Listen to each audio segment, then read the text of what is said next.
Sir ನಿನ್ನೆ ನೀವು ಯಾವ ರೀಡಿಂಗ್ ರೂಲ್ಸ್ ಹೇಳಿದ್ರೆ ಅಂದರೆ ಸುಮ್ಮನಿರುವ ತುಂಟೈ ವ್ಯಂಜನದ ಮೇಲಿಂದ ಜಿಗಿದು ಸ್ವರಕ್ಕೆ ಕಚಿಗಳಿಗೆ ಕೊಟ್ಟಾಗ ಅದು ತನ್ನ ಹೆಸರು ಹೇಳುತ್ತದೆ ಹೊರತು ಶಬ್ದವಲ್ಲ. ಈ ರೀಡಿಂಗ್ ರೂಲ್ಸ್ ಹೇಳಿದ್ರಿ ಸರ್. Very good sir. ಅದೇ ತರ ಇವತ್ತೊಂದು ಹೊಸ ರೀಡಿಂಗ್ ರೂಲ್ ಕಲಿಯೋಣವಾ? ಪೇಜ್ ನಂಬರ್ 6 ತೆಗಿರಿ. Don't talk to everyone. Please silence.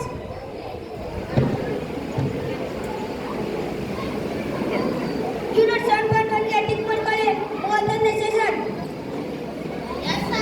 ಇವತ್ತಿನ ರೀಡಿಂಗ್ ರೂಲ್ ಏನಂದ್ರೆ vowel team leader. Open the textbook page number 42.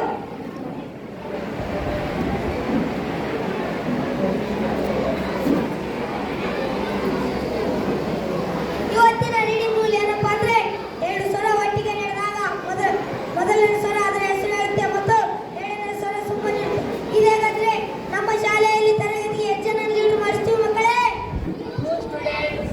2 students. ಅದೇ ತರ ಯಾವ ತರ ಮಾಡಿಸ್ತೀವಿ 2 ಸ್ಟೂಡೆಂಟ್ ಲೀಡ್ನ? ಅದೇ ತರ ಇಲ್ಲಿ ಎರಡು ಸ್ವರಗಳು ಬಂದಿದ್ದಾವಲ್ಲ, ಮೊದಲನೇ ಸ್ವರ ಮತ್ತು ಎರಡನೇ ಸ್ವರ ಅಂತ. How many vowels? I will start up with A,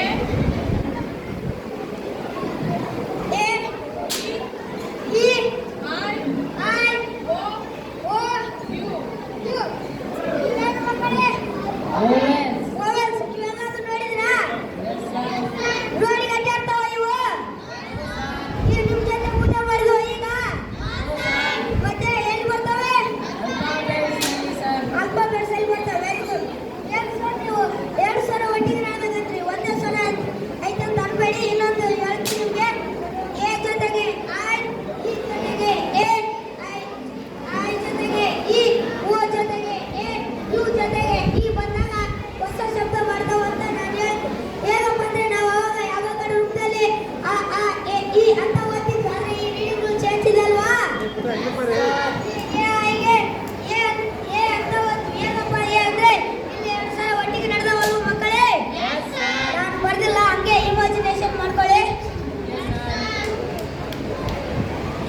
ನೋಡಿ ಇಲ್ಲಿ ಮೊದಲನೇ ಸ್ವರ ಎ ಇದೆಯಲ್ಲ, ಎ ಏನ್ ಮಾಡ್ತಂದ್ರೆ ತನ್ನ ಹೆಸರು ಹೇಳ್ಕೊಳುತ್ತೆ. ಆ ಏನ್ ಮಾಡ್ತಂದ್ರೆ ನೀವು ಯಾವ ತರ ಶಾಂತ ರೀತಿ ಕುಂತಿದ್ರು ಅದೇ ತರ ಶಾಂತವಾಗಿರುತ್ತೆ. ಅರ್ಥ ಆಯ್ತಾ? ಈಗ ಇದರಲ್ಲಿ ಮೊದಲನೇ ಸ್ವರ ಯಾವುದು? ಈ ತನ್ನ ಹೆಸರು ಹೇಳ್ತದೆ ಮತ್ತು ಎ ಏನ್ ಮಾಡ್ತಂದ್ರೆ ಸುಮ್ಮನೆ ಇರುತ್ತೆ. ಅದೇ ತರ ಐಯಲ್ಲಿ ಐ ತನ್ನ ಹೆಸರು ಹೇಳ್ತದೆ ಮತ್ತು ಇ ಏನ್ ಮಾಡ್ತಂದ್ರೆ ಕ್ವೈಟ್ ಆಗಿರುತ್ತೆ. ಅದೇ ತರ ಓ ಎ ಇದರಲ್ಲಿ ಓ ತನ್ನ ಹೆಸರು ಹೇಳ್ತದೆ, ಎ ಸುಮ್ಮನೆ ಶಾಂತವಾಗಿರ್ತದೆ. ಅದೇ ತರ ಯು ಇ ಯು ತನ್ನ ಹೆಸರು ಹೇಳಿ ಇ ಏನ್ ಮಾಡ್ತಂದ್ರೆ ಶಾಂತವಾಗಿರುತ್ತೆ. ನಿಮ್ಗೆ ಫಾರ್ ಎಕ್ಸಾಂಪಲ್ ಹೇಳ ಇದನ್ನ ಯಾರಾದ್ರೂ ಯಾಪಕಡ ರೂಪದಲ್ಲಿ ಓದಿ. ಸುಮಂಗಲ ಸ್ಟ್ಯಾಂಡ್ ಅಪ್.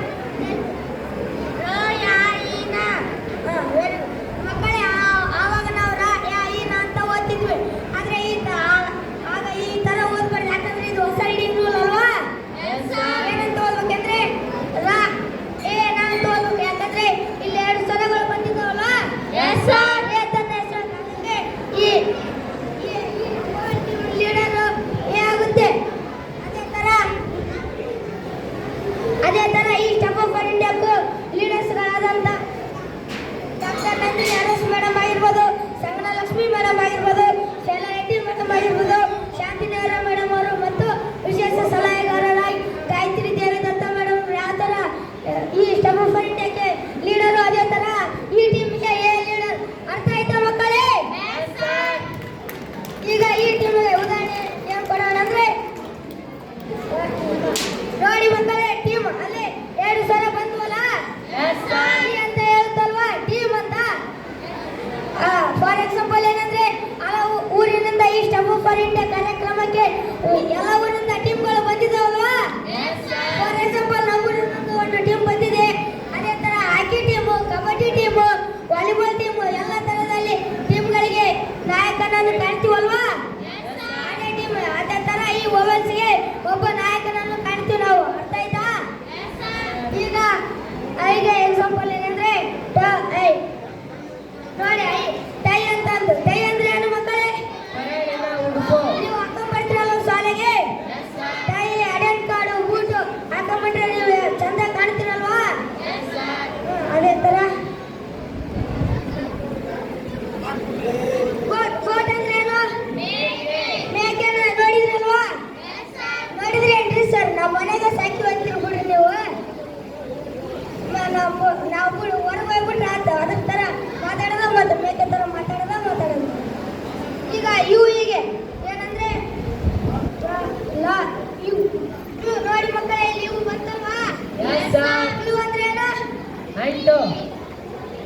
ಅಂಟನ್ನ ಯಾವಾಗ ಎದಕ್ಕೆ ಉಪಯೋಗ ಮಾಡ್ತೀರಿ ನೀವು?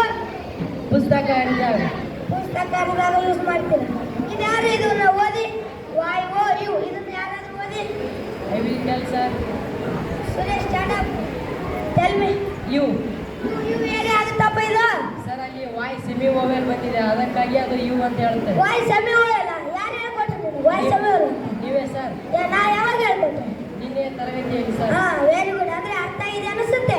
S sir. ಹಾ ಸಿಡು. Thank you, U sir. U Y semi vowel ಇದಕ್ಕೆ ಯು ಅಂತ ಹೇಳುತ್ತದೆ. ಯು ಅಂದ್ರೆ ಏನು? ನೀನು ಅಥವಾ ನೀವು. ನೀನು ಅಥವಾ ನೀವು. Very good. ಅದೇ ತರ ಇಲ್ಲೊಂದು ಗೇಮ್ ಇದೆ. ಮತ್ತೆ ಗೇಮ್ ಅಂದ್ರೆ ಗೇಮ್ ಮತ್ತೆ ಲಗೋರಿ ಆಡಿಸ್ತಾರ, ಕ್ರಿಕೆಟ್ ಆಡಿಸ್ತಾರ, ಆ ತರ ಗೇಮ್ ಅಲ್ಲ.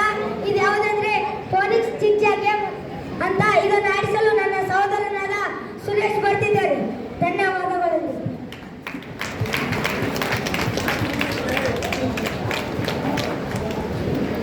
How are you students? We are fine, sir. Dear students, ಇವತ್ತು ನಾವು ಸ್ಟೆಪ್ ಅಪ್ ಒನ್ ಪುಸ್ತಕದ ಹೊಸ ರೀಡಿಂಗ್ ರೂಲ್ಸ್ ಕಲಿಯೋಣವಾ? ಬೇಡ ಸರ್, ಇವತ್ತೊಂದು ಆಟ ಆಡಿಸಿ ಸರ್. ಓಕೆ ಸ್ಟೂಡೆಂಟ್ಸ್, ಇವತ್ತು ನೀವು ಹೇಳಿದಂತೆ ಒಂದು ಆಟ ಆಡೋಣ.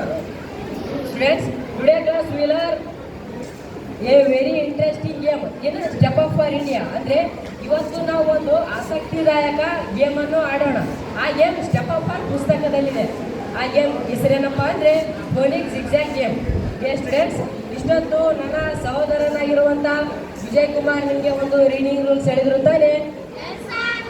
ಅದು ಅವರು ಯಾವ ರೀಡಿಂಗ್ ರೂಲ್ಸ್ ಹೇಳಿದ್ರು ಅಂತ ಯಾರಾದರೂ ಹೇಳ್ತೀರಾ? Shweta stand up. ನಮಗೆ ವಿಜಯ್ ಕುಮಾರ್ ಸರ್ ಅವರು ಎರಡು ಸ್ವರಗಳು ಒಟ್ಟಿಗೆ ನಡೆದಾಗ ಮೊದಲನೇ ಸ್ವರ ತನ್ನ ಹೆಸರು ಹೇಳುತ್ತದೆ ಮತ್ತು ಎರಡನೇ ಸ್ವರ ಮೌನ ಆಗಿರುತ್ತದೆ ಎಂಬ ರೀಡಿಂಗ್ ಹೇಳಿಕೊಟ್ಟಿದ್ದಾರೆ. Very good student. Dear students, ಎರಡು ಸ್ವರಗಳು ಒಟ್ಟಿಗೆ ನಡೆದಾಗ ಮೊದಲನೇ ಸ್ವರ ತನ್ನ ಹೆಸರು ಹೇಳುತ್ತದೆ ಮತ್ತು ಎರಡನೇ ಸ್ವರ ಮೌನವಾಗುತ್ತದೆ. ಇದೇ ಒಂದು ರೀಡಿಂಗ್ ರೂಲ್ಸ್ನಲ್ಲಿ ಫೋನಿಕ್ಸ್ ಜಿಗ್ಜ್ಯಾಗ್ ಗೇಮ್ ಎಂಬ ಆಟ ಇದೆ. ಈ ಆಟದಲ್ಲಿ ಎರಡು ಭಾಗಗಳಿವೆ. ಆ ಎರಡು ಭಾಗಗಳ ಹೆಸರೇನಪ್ಪ ಅಂದರೆ ಫೋನಿಕ್ಸ್ ಜಿಗ್ಜ್ಯಾಗ್ ಗೇಮ್ ಎ ಮತ್ತು ಗೇಮ್ ಬಿ. ಡಿಯರ್ ಸ್ಟೂಡೆಂಟ್ಸ್, ಈಗ ನಾವು ಫೋನಿಕ್ಸ್ ಜಿಗ್ಜ್ಯಾಗ್ ಗೇಮ್ ಆಡೋಣ. Yes, sir. Are you ready? Yes, sir. Phonics zigzag game ಈಗ ಮೊದಲು ಆಡೋಣ. ಯಾವ ರೀತಿಯಾಗಿ ಆಡಬೇಕಂತ ಯಾರಿಗಾದ್ರೂ ಗೊತ್ತಾ? No, sir. ಆಯಿತು, ನಾನು ಹೇಳ್ತೀನಿ. This is very important rule in how play to the phonics zigzag game. Students, ನಾನು ಈಗ 43 ಪೇಜ್ನಲ್ಲಿರುವ ಬಾಕ್ಸ್ ನಂಬರ್ ಹೇಳ್ತೀನಿ. ಒಬ್ಬ ವಿದ್ಯಾರ್ಥಿ ಎದ್ದು ಶಬ್ದ ಓದಬೇಕು, ನಂತರ ಪದ ಓದಬೇಕು. ಉಳಿದಂಥ ಎಲ್ಲ ವಿದ್ಯಾರ್ಥಿಗಳು ಆ ಪದದ ಅರ್ಥ ಹೇಳ್ಬೇಕು. ಅರ್ಥ ಆಯ್ತಾ? Yes, sir. Brinda stand up. Box number 3. Chain ಸಾರಪಾಳೆ. Excellent. Sit down. Sumangala, stand up. Box number 13. Goat goat goat. ಏಕೆ? Good. Shweta, stand up. Box number 12. Dairy dairy ಹೈನುಗಾರಿಕೆ. Sit down. Now you stand up. Box number 22.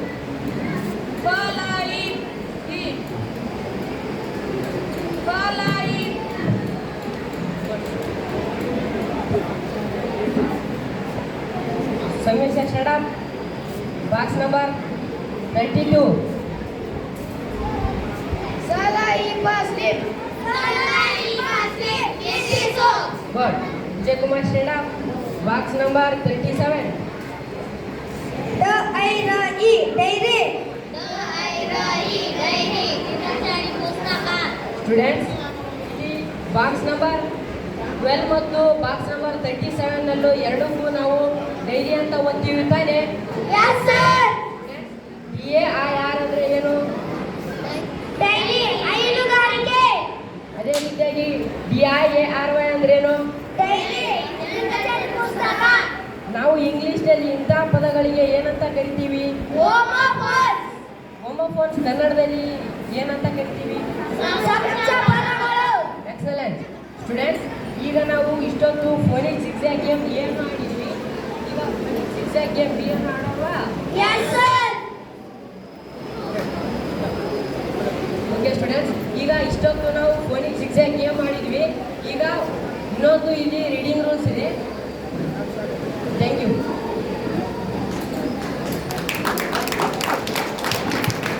ಧನ್ಯವಾದಗಳು ಮತ್ತು ಮಕ್ಕಳಿಗೆ ಈ ಶಾಲಾ ಶಿಕ್ಷಕರು, ಮುಖ್ಯ ಶಿಕ್ಷಕರು ವೇದಿಕೆ ಮೇಲೆ ಬಂದು ಸರ್ಟಿಫಿಕೇಟ್ ಹಾಗೂ ಗಿಫ್ಟನ್ನು ತೆಗೆದುಕೊಳ್ಬೇಕಾಗಿ ವಿನಂತಿ.